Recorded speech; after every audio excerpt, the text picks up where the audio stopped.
नमस्कार बच्चों, हम पढ़ रहे हैं ढोला मारूरा दोहा। उसमें हमने पढ़ा उसका रचना काल, फिर उसका काव्यात्मक पक्ष जिसमें उसमें अलंकार, छंद, उसकी भाषा शैली आदि के बारे में चर्चा करी। आज हम उसकी कथा का सार पढ़ेंगे, क्योंकि जब तक हमें पूरी कथा का ज्ञान नहीं होगा हम उसे अच्छे से नहीं पढ़ पाएंगे और समझ पाएंगे। क्योंकि हमारे पाठ्यक्रम में ढोला मारू के 110 पद 110वां दोहा, मतलब हमारी सिलेबस में पहला दोहा ही 110 क्रम का है और उसके बाद 169 दोहे हमारे कोर्स में हैं जो हम पढ़ेंगे। तो इससे आगे की यदि कथा हमें प्रारंभ से उसकी कथा यदि हमें ज्ञात होगी तो हम उसकी व्याख्या अच्छे से कर पाएंगे। इसलिए मैं तुम्हें आज की कक्षा में उसका कथासार बता देती हूँ, फिर हम अगली कक्षा से ढोला मारूरे का दोहा की व्याख्या प्रारंभ करेंगे। ढोला मारूरा दोहा राजस्थान की अति प्रसिद्ध प्रेम गाथा से संबंधित काव्य है। यह एक लोक गाथा पर आधारित लोक काव्य है जिसमें ढोला और मारवाड़ी के प्रेम का वर्णन हुआ है। यह कहानी बड़ी विचित्र है, जो व्यक्ति परक होकर भी सर्वत्र मानव भाव का प्रतिनिधित्व करती है। क्योंकि इसमें जिस प्रेम का वर्णन किया गया है वह अंतःपुर का एकांतिक प्रेम नहीं है, जिसमें नायिका सूर्य की रोशनी और जगत की धूल से अस्पर्श रहकर अपने आंसुओं को आंगन में बहाती रहती है। ऐसा नहीं है कि वो अपने आंसुओं को आंगन में ही बहाती रहती हो, अपितु यह तो लोक भूमि पर अवतरित प्रेम की उदात्त कहानी है, जिसमें प्रेम वियोगिनी का रुदन राजवधू का रुदन न रहकर राजस्थान की चिर विरहणीकार की आत्मा का शत सहस्त्र भाव फूट पड़ा है। इसका हर्ष और राजस्थान के प्राणों की ही प्रतिध्वनि है। अब इसकी कथा का सार देखिए। किसी समय की बात है जबकि पुंगल नगर में पिंगल नाम का राजा राज्य करता था और नरवर नगर में नल नामक राजा राज्य करता था। राजा पिंगल के एक कन्या थी जिसका नाम मारवाड़ी था। दूसरी ओर नल राजा के भी एक पुत्र था जिसका नाम ढोला था या ये कहें कि उसका नाम साहिल कुमार भी था। एक बार पुंगल देश में अकाल पड़ा तो राजा पिंगल ने सपरिवार राजा नल ने के राज्य नरवर के लिए प्रस्थान किया। राजा नल ने पिंगल का समुचित सम्मान किया। पिंगल की रानी ने जब ढोला को देखा तो वह उसके सौंदर्य तथा गुणों पर रीझ गई।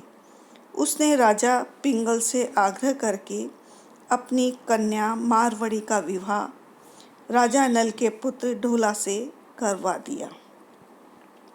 उस समय ढोला की आयु 3 वर्ष और मारवाड़ी की आयु 1.5 वर्ष की थी। उधर पुंगल में सुकाल हुआ तो राजा पिंगल और उनकी रानी पुनः स्वदेश लौट आए। उस समय मारवाड़ी बहुत छोटी बालिका थी, अतः अपनी पुत्री को भी वे अपने साथ ही ले आए। समय गुजरता गया, वर्ष पर वर्ष बीतते गए।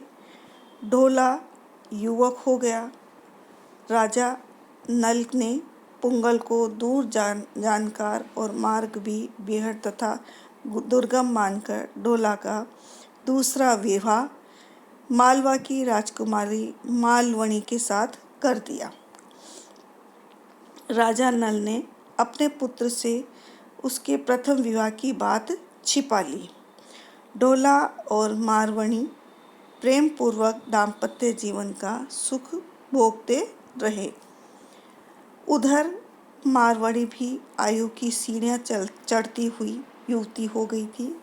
राजा ने अपने दामाद ढोला को बुलाने हेतु अपने दूत भेजे, किंतु मालवणी ने सोतिया डाह के कारण पुंगल के मार्ग पर ऐसा प्रबंध कर रखा था कि मारवणी का संदेश लेकर आने वाला दूत ढोला के पास पहुंच ही नहीं पाता था और उसे पहले ही मार दिया जाता था।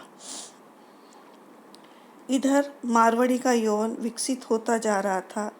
उसके तन और मन पर यौवन का प्रभाव दिखने लगा था। एक रात स्वप्न में उसे ढोला दिखाई दिया। उसकी नींद उचट गई। जागते ही उसे विरह की वेदना सताने लगी। इसी बीच नरवर में एक घोड़ों का सौदागर पुंगल आया। उसने मालवणी के साथ ढोला का दूसरा विवाह हो जाने की बात राजा पिंगल को बता दी। पिंगल ने जब ढोला को बुलाने हेतु अपना कुल पुरोहित नरवर भेजने की सोची, परंतु रानी के प्रस्ताव पर पुरोहित को न भेजकर डांडियों को इस काम के लिए भेजना उचित समझा। डांडियों जो कि गीत गा गा करके और अपनी बात को प्रस्तुत कर दिया करते हैं। मारवाड़ी को जब यह बात पता हुई तो उसने डांडियों को अपना संदेश कह सुनाया और मारवाड़ी ने भी अपना संदेश डांडिया को दे दिया। उन्हें ढोला तक पहुंचाना था। इस संदेश में मारवाड़ी ने अपने विरही हृदय की संपूर्ण वेदना उंडेल दी। मारवाड़ी का संदेश लेकर डांडी नरवर की ओर चल पड़े। वे मारवाड़ी द्वारा नियुक्त अनुचरों एवं सैनिकों से किसी भी प्रकार बचकर नरवर पहुंच सकने के में सफल हो गई। उन्होंने ढोला के महल के नीचे अपना डेरा डाला और रात भर मांड राग में मारवाड़ी का संदेश गा गा कर ढोला को सुनाते रहे। ढोला ने सारा संदेश सुना। उसका मन व्याकुल हो उठा। प्रातःकाल होते ही उसने डांडियों को बुलवाया और उनसे सब वृतांत मालूम कर उन्हें प्रचुर मात्रा में धन तथा अन्य प्रकार की वस्तुएं उपहार में प्रदान की। डांडियों को विदा कर दिया गया। इस संदेश को सुनने के बाद ढोला के मन में मारवाड़ी से मिलने की तीव्र उत्कंठा जाग गई। वह रात दिन मारवाड़ी के चिंतन में लीन रहने लगा। चतुर मालवणी पति के मन की पीड़ा को समझ गई। ढोला ने भी तब उसे अपने मन की बात बताते हुए मारवाड़ी को लिवा लाने की बात कही तथा स्वयं के पुंगल जाने की इच्छा प्रकट की, परंतु इस बार मालवणी उसे मना करती रही। ग्रीष्म और वर्षा ऋतु तक ढोला रुका रहा। आखिर शरद ऋतु में आधी रात को मारवाड़ी को सोती हुई छोड़कर वह पुंगल के लिए चल दिया। प्रस्थान करते समय ऊंट के बोलने की आवाज़ सुनकर मारवाड़ी जाग गई। जब उसने ढोला को अपने पास नहीं पाया तो व्यथित हो उठी। उसने अपने शुक यानी तोता को ढोला के पास भेजा ताकि वह उसे लौटा लावे। शुक ने चंदेरी और बूंदी के बीच ढोला को एक तालाब के किनारे दातून करते पाया। शुक ने ढोला से कहा कि मारवाड़ी तुम्हारे विरह में मर गई है, परंतु ढोला सब समझ गया। उसने यह कहकर कि तू उसकी विधिवत अंत्येष्टि कर देना, वह आगे चल पड़ा। तीसरे पर उमर की ओर से मारवाड़ी के साथ उसके विवाह का प्रस्ताव लेकर पुंगल गया था, परंतु अब निराश होकर लौट रहा था। उसने ईर्ष्यावश ढोला को बहकाया, मारवाड़ी तो अब बूढ़ी होने लगी है, तो वहाँ जाकर क्या करोगे? यह सुनकर ढोला का मन खिन्न हो गया और उसे विरक्ति सी होने लगी। परंतु थोड़ी ही दूर जाने पर वह बीसू नामक एक चारण से मिला, जिसने ढोला को मारवाड़ी के बारे में सारा सही वृतांत बताया। ढोला की चिंता दूर हुई। अब ढोला पुंगल पहुंच गया। ससुराल में उसका बड़ा स्वागत सत्कार हुआ। पिंगल के आनंद महोत्सव मनाया गया। मारवाड़ी फूली न समाई। ग्रीष्म में जली हुई बल्लरी को मानो सावन की फुलवार मिल गई हो। 15 दिन ससुराल वास का आनंद लेने के बाद ढोला बहुत अति दहेज, दास दासी, धन एवं मारवाड़ी को साथ लेकर नरवर के लिए विदा हुआ। मार्ग में एक पड़ाव पर जब मारवाड़ी सोई हुई थी तो उसे एक पीवण सांप ने ढस लिया, जिससे उसकी मृत्यु हो गई। यह देख ढोला विलाप करने लगा और चिता बनाकर उसके साथ जीवित जल मरने को उद्यत हो गया। उसी समय संयोग से एक योगी और योगिनी उस मार्ग से निकले। योगिनी ने के अनुरोध से योगी ने मारवाड़ी पर अभिमंत्रित जल छिड़ककर उसे पुनर्जीवित कर दिया। ढोला प्रसन्न हो गया और दोनों ने आगे की ओर चलने का निश्चय किया। उस समय तक दुष्ट उमर ससुराल को ढोला की यात्रा की खबर लग गई थी। उस समय दुष्ट उमर सुमरा को ढोला की यात्रा की खबर लग गई थी। मारवाड़ी का अपहरण करने की इच्छा से वह अपनी सेना सहित बीच मार्ग में बैठ गया। ढोला के आने पर उसने छल कपट का आचरण करते हुए उसका खूब सत्कार किया।